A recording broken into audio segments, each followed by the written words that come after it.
I'm Miwa Messer. I'm the producer and host of Poured Over. And Geraldine Brooks was last here on the show when Horse, her novel from 2022, was released.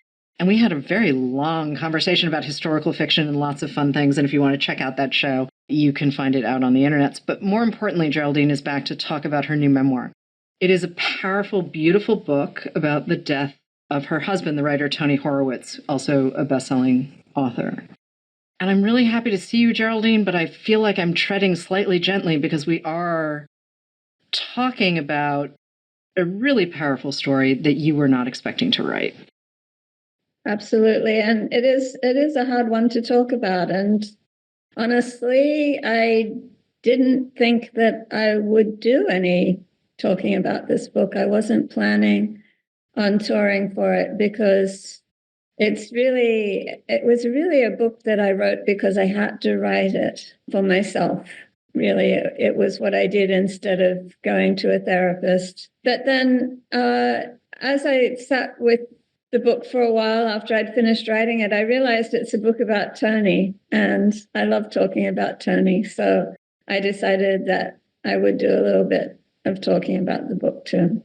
He really is alive on these pages in a really beautiful way. I remember hearing the news and thinking, wait, that can't be right. Wait, what? That can't be right. He's not old enough. And, you know, obviously I knew his books and I knew him by reputation, but that was my first thought was, no, he's not old enough. That is absolutely impossible. Did I hear that name correctly? And you were at home in Martha's Vineyard. And you cut back and forth between a trip that you took to Flinders Island. Am I saying that correctly? In Australia? Yes. Would you describe Flinders Island? I think there are a lot of listeners who are sort of familiar with Martha's Vineyard and sort of how it rolls out in its own island sense. But I had never heard of Flinders until this book.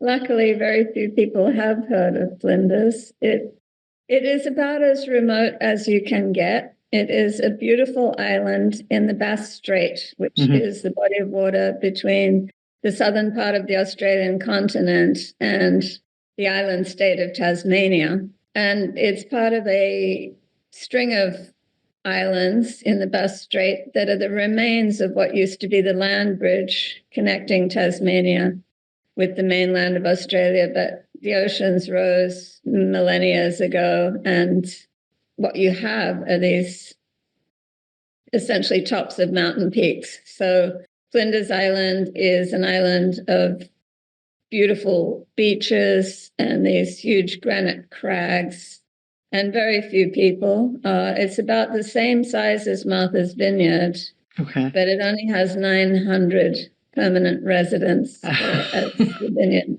swells to, 120,000 in the summer season. Okay. And you were there during the off season, it sounds like, from the way you described things. No, you were there during summer? Okay. Season, really, Flinders Island, it's not touristy. There's nothing there except beautiful nature and a few shacks on the beach. And the rest of it is farming and fishing. Small community. It's not a tourist destination. There's no hotels. There's no nightlife. You go there to be in nature, to bushwalk, to swim, to fish, to kayak. Wait, can I ask? I'm holding up the galley, but the photograph from the jacket. So is that the kind of terrain we're talking about with Flinders Island? Because that makes me think of sort of the southwestern United States or the desert, Joshua Tree, things like that. You have to understand the rocks are all in the ocean. Those rocks that are covered in it's called calopea. It's a symbiosis between a lichen and a fungus, and it's this bright orange all over the rocks, but they're tidal. So no, the terrain is either beautiful bird-filled marshes or woodlands, eucalyptus forests, or farmlands rolling down to the sea. It's quite benign. So it sounds a little bit like Martha's Vineyard with less people, yeah? Am I thinking of the terrain properly? It's way less people, and it's also got mountains, which Martha's Vineyard does not have. So it's like somebody looked at Martha's Vineyard and said, that's a little dull. It needs a Transylvanian crag at either end. Okay, fair enough. But you basically sent yourself into exile, not necessarily to write, But yes, no, it was to write. It was to write, okay. To write. It took me 3 years to work out what I needed to do.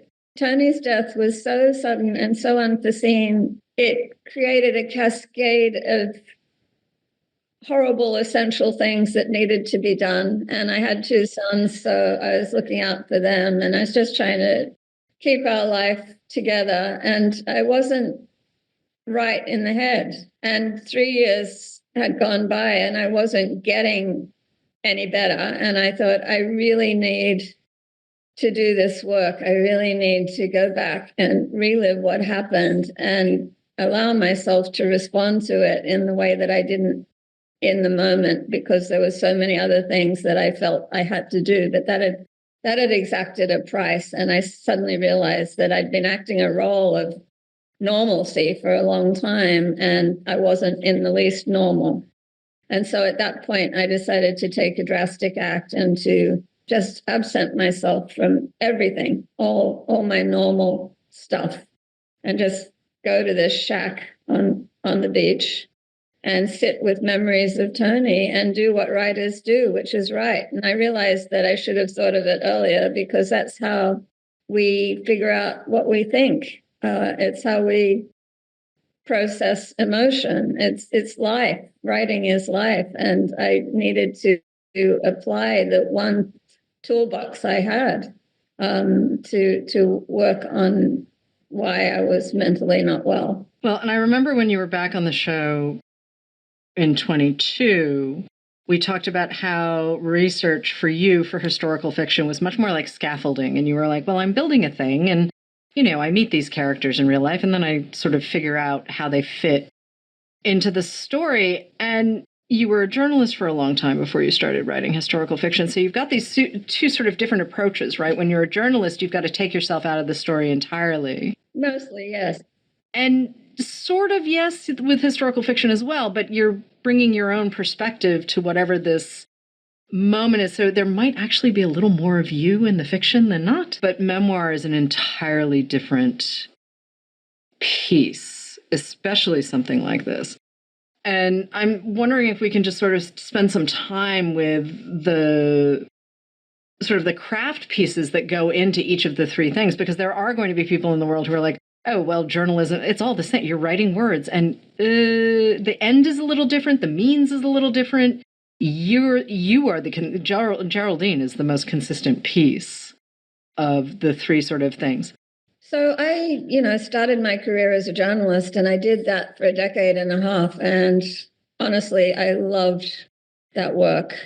I just thought it was a total privilege to be able to, in my case, I was a foreign correspondent, so I was chronicling the way government decisions that are made in the White House or in Whitehall in England play out in the ordinary lives of people all over the world. And I felt it was an immense responsibility, a great privilege, and incredibly fulfilling. But what you are doing it's pure craft. You are arriving, gathering information, and then trying to put it together in a way that will keep them reading as they scroll to another screen or turn the page and not lose their attention. But it's short form. It's 3,000 words would be a really, really long piece of journalism. So you don't have to sustain a narrative for a very long time. Now, fiction, your historical fiction, or at least the way I do it, is based on a true story, something that happened that's pretty implausible, something striking or outstanding, like a village voluntarily quarantining itself to stop the spread of infection during the bubonic plague. That actually happened. The fact that the first Native American graduate of Harvard managed to do that in 1665, in the earliest days of the English invasion, and that he sat down and learned in Latin and Greek with the sons of John Eliot and the rest of the colonial Puritan elite. If you made him up, that wouldn't be very interesting, but he actually existed. And then the fiction part is he didn't leave a diary. We don't know what it was like to be him. So a narrative historian has very little to work with. So then the novelist comes in with an informed, empathetic imagination and tries to fill in a plausible account of what it might have been like. And now here you are writing a memoir. So this is my second memoir. My first book was a 100% journalist book. It was 9 Parts of Desire, in which I tried to convey all the things I'd learned in the 6 years I lived in the Middle East among Muslim women, and trying very much to report the stories of the region through women's eyes, because that was an opportunity I had as a female reporter that my male colleagues did not. And so, that book was very much in my wheelhouse as a journalist. And then I decided to write a quirky little book, which was about the pen pals I had when I was growing up in Sydney. And when my father was dying, I was going through all his papers, and I found among his papers, he'd kept all the letters from my pen pals. And these were kids in Israel and Palestine and France and the United States. And I decided I'd go and see if I could find their adult selves and see how the world had treated them. So it was a quirky book, but as I started to write it, it became very much a book about my father, because it was written in the shadow of his death. And he was a very enigmatic man with an extremely lurid past, and he kept creeping into the narrative. And so it became a travel adventure and a memoir, so kind of a hybrid. But this one, I wasn't even thinking memoir when I was writing it. It was more, something I did to understand what had happened to us, what had happened to our family. And then just it turned into time with the wonderful memories of how Tony and I met and our lives together, adventuring around the world as foreign correspondents and then settling in rural America to raise kids. You met in New York at the Columbia Journalism School. We did. 80s New York. 80s New York is, well, lost to time at this point, but I have heard many of the stories. But I love the idea of the two of you meeting in New York in a classroom. And I'm like, wait a minute, what? So for folks who don't know the story, would you tell this? It's a very charming story because also it involved Tony losing his glasses. Well, yes. I got a scholarship to come to Columbia Graduate School of Journalism. I'd been working as a journalist in Sydney for a couple of years, and then I had this wonderful opportunity.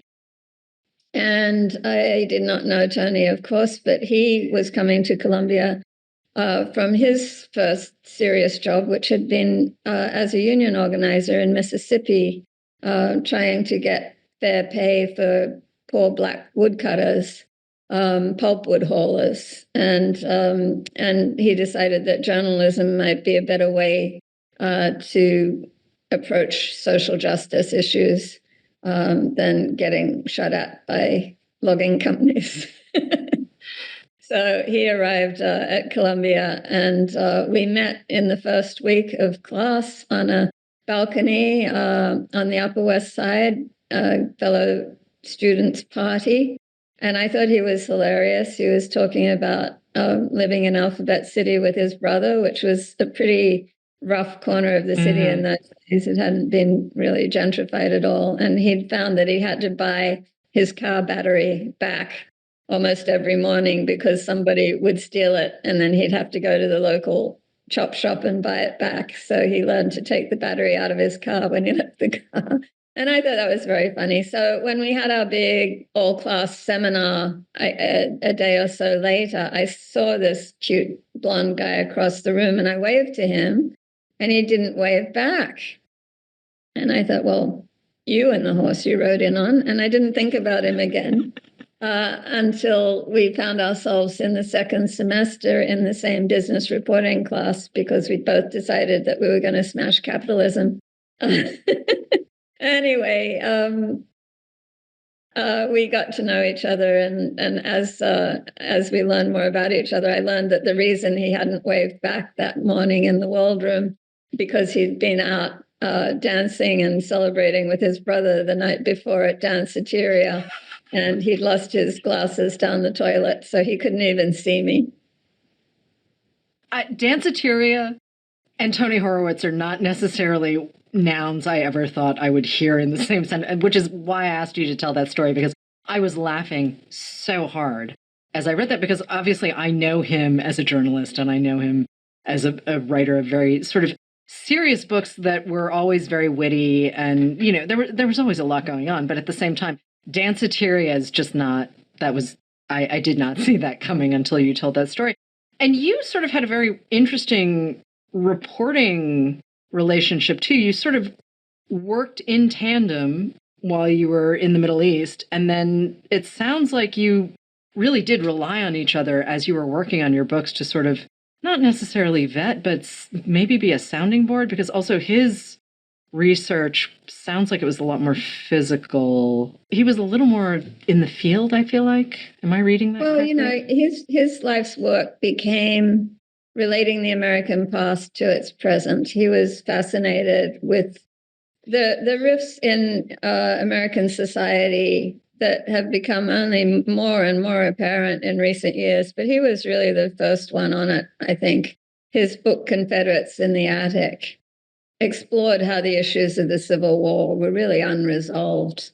And that book is such a classic. And he returned to that theme. He did it in his journalism, too. He talked about the rifts between rural and urban America, rich and poor America. His Pulitzer Prize was for a series on the dire straits of low-wage workers. He was onto the rift that income inequality was beginning to create, and that has only worsened. So, yeah, I mean, he had this serious moral purpose. He ran towards the people that other people run away from, the eccentrics and the people, the tattooed, toothless, stringy-haired guy in the bar. That was the guy he was going to talk to sometime at his peril. So there was a lot of gonzo in the way he went about reporting his stories. And if he was going to write about life on a coal barge on the Ohio River, he went and worked on that coal barge alongside the workers until they got used to him and started telling him their real stories. You spent a lot of time with his notebooks, too, when you were on Flinders Island. Well, actually, they were his journals. His journals. Okay, his journals. Yeah, no, he had been a ferocious journal keeper for most of his life. I think he stopped once he found his true calling, which was book writing. But all through his adolescence and young adulthood and the early days of our marriage, he kept these journals. And of course, they were private. I didn't ever look at them. But I decided that I would take some to Flinders Island. And it turned out to be a good thing, because I thought that his death had robbed me of the chance to learn anything new about him. But I learned some things in the journals. And some of that appears in the book, but I'm wondering if you might have a tiny snippet that you might want to share, because it seems to me that you got to meet a couple of different iterations of your husband, based on time and experience and age and all of these things. And I'm just wondering if there might be a story that we could share that doesn't... There are a couple of really great ones that you drop in the book, but I'm going to let you choose. Well, on the lighter side, I learned that he had a very interesting, let's call it romantic life before we became a couple. So it was fun. I'm her. And then on a graver sort of side, I realized that the journals were where he went when he wasn't the sunny, confident, ebullient, highly social, gregarious guy that I knew. It was the place he went with his insecurities. And he was so good at hiding them. I had no idea, how many dark nights of the soul he'd had about his career. And, one amusingly, I was so shocked by it that, I'm all alone on this deck outside my shack on Flinders Island. And I read this line and I just howl with laughter, because he says, I've come to believe that it's very unlikely that I'll ever amount to anything in journalism. And that was about 1 year before he won the Pulitzer Prize. Mm-hmm. Mm-hmm. What's interesting to me, too, is that, when you have access to these journals and you're seeing your husband in a new light, because, again, you were not reading his journals while he was alive. You're also talking about the fact that you were sort of raised to not wallow and not cry and to be very, very stoic. My mother was a very, very stoic person. She believed that you did everything you could to change what you could change. And then you did not sit around weeping about the things you couldn't do anything about. You got on with it. Well, getting on with it, though, I mean, I respect that to a certain extent. And there is a generational thing, I think, that goes with it, regardless of what country you were raised in. I do think there's a generational sort of, hitch it up and figure it out kind of thing. But the fact that both of you ended up working in words the way you did, and not many men of Tony's generation would have that sort of fluidity of language, right? That ability to sort of dig right in. Even if he wasn't sharing it publicly, he was working through emotional things that, again, not every man of his generation would be willing to work through. I mean, some might run a marathon or climb a mountain or something, and here he is trying to sort of wrestle through it. And I'm wondering how much of that impacted his work, like the books and certainly the journalism, but... I just think it's a case of writer's right. And, that was where he went to work out how he felt about things and to, give some thought to his life's trajectory. And I don't find it very surprising that a writer does that. Other people, might get a therapist or, see a shrink, or I don't know what men do. But that was how he worked out his life on paper. And I don't think it's very surprising that a writer would do that. But he also you were wrestling with Horse and the narrative and the finishing of the manuscript. And can we talk about how he helped you get that book sort of into a shape that was closer to what it was when you finally finished? Because you did finish the novel after his death, correct? Yeah, so I was only halfway through it when he died so suddenly. It was a period of history that he loved. He loved that whole antebellum Civil War period, and he knew it intimately.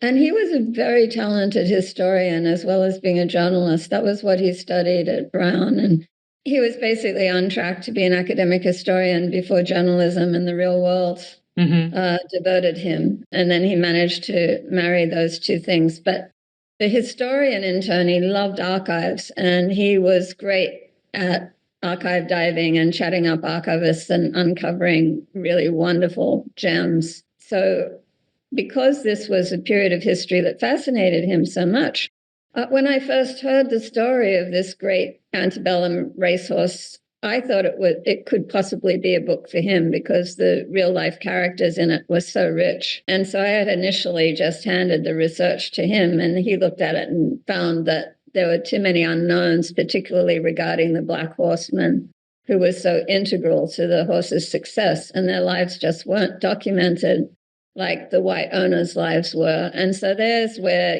there's a void in the historical record, and no amount of research is really going to fill it in a way that a narrative historian would want, or a narrative historian like Tony, who went into so much detail about the human beings that he wrote about. So it was going to be a novel, and I was at the time completely horse obsessed. I think we talked about my late life horse obsession that was taking over. And so to be able to work on a book that had a horse at its center was kind of a gift to me. But then, I had all kinds of struggles with the missing parts of the history, and then, dark night of the soul about whether it's appropriation for a white woman writer to be writing about these Black lives in the first place. And I was going to give that book up. And Tony said, "You absolutely cannot. This is the book that you're meant to write." And he held my feet to the fire and basically nailed me to the chair. And so I'd read I read it to him as I went, and, he had been super helpful. So I feel like, he was integrally involved in that book. And when he died, I could not get back to my desk for a year. I could not get the clarity of thought I needed to do the work of fiction. There was just too much else crowding in, too many quotidian chores, too much emotional baggage. And then finally I realized I owe it to him to finish that book. So I crawled back and did it just so I could dedicate it to him. And, I'm really glad I did, because it turns out that readers really like it. Well, and I'm going to quote you for a second. There's a line from the memoir, Memorial Days. There's one thing you must be able to do as a novelist, and that is understand how your characters explain their own actions to themselves. And I mean, obviously, when you're writing a memoir, you're working much more within sort of guardrails of who these people actually are. I mean, you are not making things up. But I do sort of feel like your experience of your husband during his lifetime versus your experience of your husband as you were trying to put together a narrative, but also tell his story, but also find a language for your own grief. There's so much happening. I mean, do you feel like you have a different understanding of him now that you've finished this book? Yeah, I would say. I always had immense gratitude for the time we had. But the more I reassembled our past life together, the more I thought about it, the more I relived it. We were very lucky, and it was very unlikely that this Jewish guy from Washington and this Australian girl from Sydney would ever have met. So it was a miracle that I had 35 years with him. I just wish I'd had another 20. Yeah, I mean, 35 sounds like so long, and yet at the same time, I'm like, actually, that's not really that long. It's strange how time, especially, grief is such a weird thing. It's not really something that you manage. It, it comes, it goes, it shows up when you really. It's tidal. It's really tidal. You can be, walking along on firm sand 1 minute, and then this gigantic wave just sweeps you away. And, Michael Lewis said something very wise, because he had a terrible tragedy losing his 19-year-old daughter, who was also my goddaughter. And he counseled his 2 other kids, don't go looking for it. It's going to come for you. You don't have to feel guilty for the moments that you're happy. It's not that you've forgotten your sister.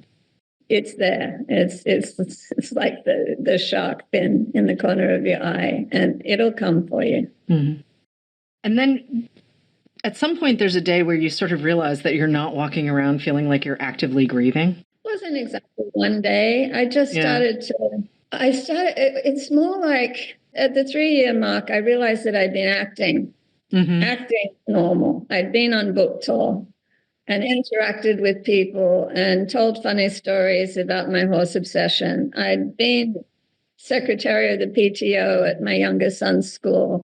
And all the time it was a role, because I didn't feel normal. And just partway through, towards the end of my time on the island, I woke up in the morning and I thought, normal is not the garment I'm putting on today. I actually feel like myself. So it was more like a coming back, an integration of who I was prior. I was able to be her again without thinking about it. That's a really beautiful way to describe it. I mean, as you're writing this book, though, are you writing linearly, or are you sort of poking around and then coming back? I did, because I read somewhere that complicated grief, which is grief that, is unresolved after a long period of time, that one of the ways they do treat it in therapy is to return. It's a bit like how they treat post-traumatic stress. You go back to the incident and you relive it over and over again, and you try and add more and more detail. You try and remember more and more. And it seems counterintuitive, but it turns out that's very therapeutic. And so that was the exercise that I was setting myself to do. which is relive that terrible day and the terrible days that followed, and try and remember every detail that I'd been pushing down just to resurface them again. Did the book surprise you in its final form? Is this what you were expecting to see, or did you just think I should sit down and do this thing? And I guess it surprised me that it's a book. Okay. Okay. Because mostly I write my books very much with my readers' pleasure in mind, and I wasn't thinking about anyone but myself when I was writing this book. It's funny, though, that there is joy that comes through. There is pleasure that comes through. I mean, we need both, right? We need the light and the dark. Oh, absolutely. And they walk hand in hand. It's not either or in this life, and that was something that another friend who'd had tragedies are everywhere. Everybody grieves. Everybody gets swiped. And this is one of the worst swipes you could ever have. But a friend whose glorious young son had killed himself. And she has many other children. And she realized at some point during the summer after his death that they're on the beach and they were laughing. And she said it wasn't that she was not grieving for 1 second, but the grief and the joy were walking side by side. And that was how it was going to have to be from now on. It's hard to, you've got to keep your children on track too. I realize your older son was sort of on his own and established. He'd graduate. But your younger son... Well, they were both young. My older son had just graduated from college. He was just embarking on his adult life. But he had a very absorbing job, and he was working in biotech, and then the pandemic happened and biotech was on fire. So, he had a lot going on. My younger son was only 16. He was in high school. Are you going back to fiction after this? Oh, yeah. Okay. I cannot wait, actually. Okay, that's fair. Have you started the next thing? I started the research for it. I just had a blissful term at Oxford University as a visiting researcher at New College, and New College was new in the 14th century. And it was just fantastic. It was immersion into a completely different world that was a lovely world, and I can't wait to engage with that in fiction. I cannot wait to read that book. It sounds very much exactly like a Geraldine Brooks novel. I don't know where it's going yet, but I suspect. I think the thing that, after coming back and having sort of bludgeoned myself through words into feeling normal again, what I realized was work was what was going to save me. There's a lot of empty space in my life that Tony occupied. And I filled that up with work. And I realized I thought I was a hard worker before, but I was actually a lazy slut. Wait a minute. What? You've written 6 novels. You were a working journalist for years. I finished Memorial Days, and I immediately took on a journalistic assignment, which is now part of a book, which is also coming out soon, called Who is Government?, which was looking at the brilliant problem solvers in the public service of the United States who work on these vast problems that no other country could possibly have the resources or the brilliant people to solve. And yet they just get traduced by the likes of J.D. Vance, who wants to beat up and characterize them as something that they're not. Anyway, so that is a joint project with 6 other wonderful writers who each found a person in the civil service who's doing something amazing. Michael Lewis is the general editor, right? Michael Lewis, the writer. Yes, he wrangled it because it grew very much out of his book, The Fifth Risk, where he found that the government is full of amazing stories. And he said, it's like you were an arbitrageur. You'd found this store of value as a journalist. And he thought that journalists would just crowd in after he had exposed this seam of rich stories to tell. And nobody did. So he wrangled the 6 of us to come back and do it. That's really exciting. That is really, really exciting. But still, this 14th century, okay. I mean, so I want to go to the historical fiction just for a second, because obviously this is what more people know you for. But when do you know you've got the idea? I mean, it seems to me, I mean, having read all of the books, I always kind of feel like you've stumbled across something and then you're like, oh, wait a minute. This is, and can we just talk about that process for a second where you're just like, oh, yeah, right. Here's the sort of seed of the idea, and then I get to be Geraldine and tell the story. What does that look like? Well, the first time it happened, Tony and I had a rare couple of days off. We were working as correspondents for the Wall Street Journal. I was covering the Middle East, and that's just one damn thing after another. And so it was very unusual for us to be able to take a weekend. And we decided I wanted to go somewhere that was very different from the hot, dusty places where I was working. So we went for a ramble in the English Peak District, where it's all moist and green, and stumbled upon a finger post that said Eam Plague Village. And I thought, that's weird. Not many places try to attract tourists by putting up a sign saying Plague Village. Mm-hmm. And we hiked the extra miles to the village. And in the parish church at that time, they had an exhibition about what had happened when the community took this unique decision to voluntarily quarantine. And my imagination was immediately flooded with questions about what that was like. How do you get a community to make a consequential decision that requires so much self-sacrifice? Because, where I lived, we couldn't get consensus on whether the notice board should be inside the post office or outside the post office. And then, what was it like to live through that year of complete isolation from the rest of the world? And were people compelled to their best selves or their worst selves or both? And so it wasn't that I ran home that day and quit my job as a journalist and ran up to my garret, but I thought about that story.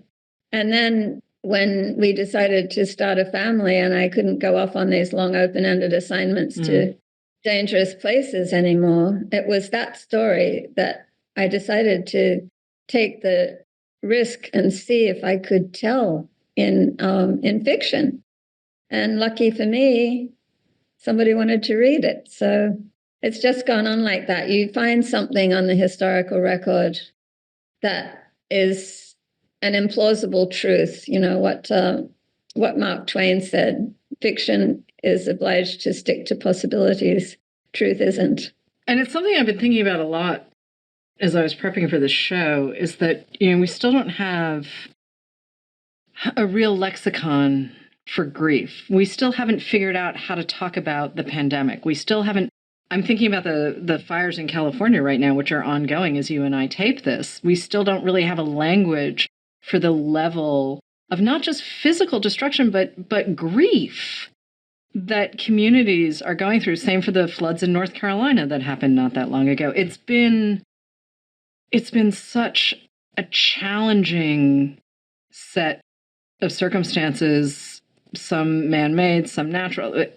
Well, I think they're all man-made. I think it's all climate change. And the sooner that we face up to our responsibility and our leaders stop denying it until they drive every species on this planet to extinction, and then we'll be alone, and then we won't be here because we will have destroyed our only home. I lived through the terrible bushfire season in Australia in 2019, and it was right after Tony died, and it was just waves of grief for the lost animals, the pain and suffering of the burned koalas and kangaroos, as well as the less charismatic species, but all the wonderful life that we're blessed to have in Australia. And, it's years past now, and a lot of those forests have not come back because the fires were so intense. I mean, Australian vegetation is adapted for fire, but not the fires of the intensity that climate change is creating.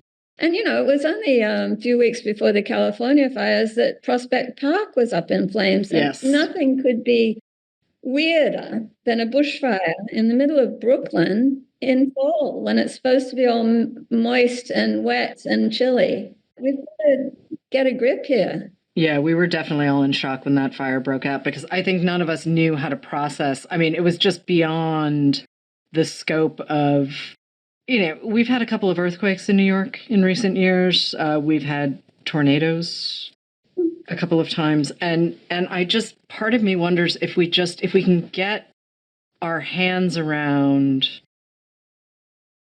not climate change obviously is where we need to start, but in terms of somehow furthering the conversation on grief and how it's impacting us, instead of pretending that, we've made it to the other side of this thing, right? That there aren't consequences. I mean, that's one of the things that I was fascinated about as I was reading Memorial Days, is the way you talk about time and the fact that, it had been 3 years and then you sent yourself off to this very isolated place, and really writing is the thing that fixed it. Yes, but like time, you needed the time too. And you weren't going to be able to do the writing until you were able to do, you kind of needed the 3 years to be the 3 years before you did. And I am absolutely aware that I'm very privileged to be in a position where I could take that time. Mm-hmm. Yeah.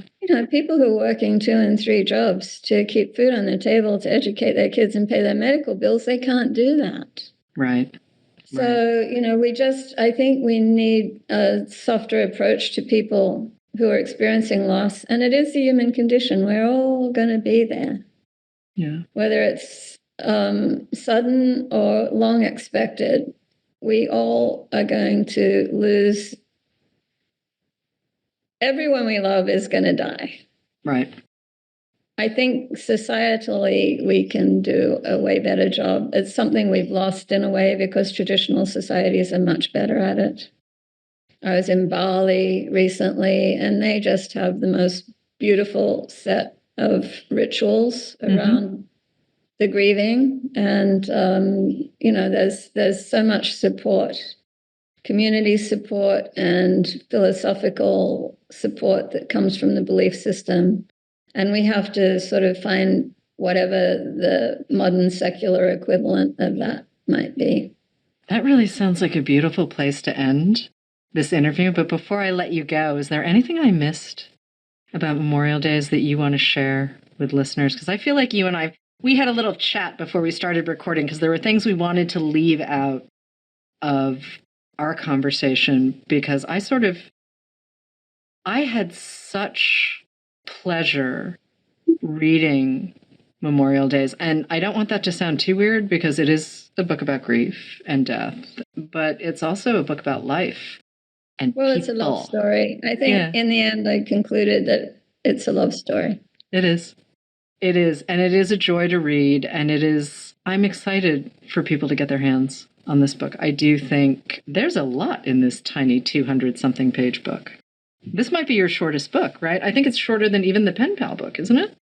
Oh, yeah. I think so. Okay. So, but you packed a lot in here. So, Geraldine Brooks, thank you so much for joining us on Poured Over. Memorial Days is out now in hardcover. Obviously, all of the novels, March, among them, are available in paperback, and as is 9 Parts of Desire, the original book that introduced me to Geraldine's writing, and Foreign Correspondence, which is the book she was referencing about her dad and pen pals and everything else. It was such a treat to see you. Thank you so much for joining us. Wonderful to be here as ever. Thank you. Hello, readers. It's time for another TBR Top Off. I'm going to recommend a fantastic book to pick up when you stop in for your copy of Memorial Days by Geraldine Brooks. This is Mark at my Barnes & Noble in Cincinnati. I'm flying solo today, but I had to sneak in and recommend because, oh man, I can't wait for people to pick up Memorial Days. It is so good. Whenever a prominent author puts out something personal, especially an author as beloved as Geraldine Brooks, it's cause for readers to celebrate. And man, y'all, this book is absolutely brilliant. It did make me think of another book by a very well-loved author who tackles something difficult and personal, and that is Notes on Grief by Chimamanda Ngozi Adichie. I think that this is required reading for every adult in our world. It's absolutely stunning and very, very vital. This is an expansion on her New Yorker article from 2020 where she talks about the death of her father during the pandemic. I'm going to skip over the details because you just need to read the book. You can finish this in an hour. It's quite slim. It's even just a little tiny. You can throw it in your pocket. And though you can finish it very quickly, the effects of this book will stay with you probably forever and into your throughout your adult life.